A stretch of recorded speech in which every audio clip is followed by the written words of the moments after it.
ആലപ്പുഴ കായംകുളം പത്തിയൂരിൽ കാറിൽ നടത്തിയ spirit excise പിടികൂടി.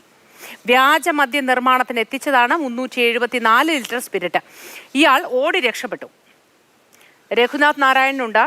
രഘു, ഇത് എപ്പോഴായിരുന്നു സംഭവം? ഇത് വ്യാജ മദ്യം നിർമ്മിച്ച സ്ഥലമോ ഇതുമായി ബന്ധപ്പെട്ട കൂടുതൽ ആളുകളെയൊക്കെ അന്വേഷണം എത്തിയോ?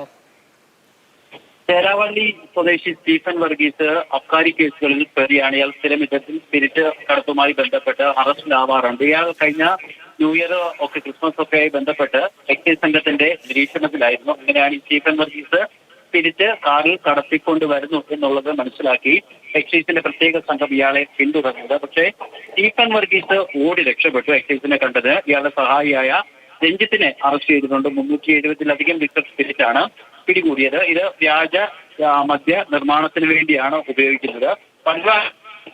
കുറ്റകൃത്യത്തിൽ പങ്കാളിയായിട്ടുള്ള ആളാണ് സ്റ്റീഫൻ വർഗീസ്. ഇയാൾക്കായിട്ടുള്ള തിരച്ചിൽ എക്സൈസ് തുടരുകയാണ്. ഓക്കെ രഘു.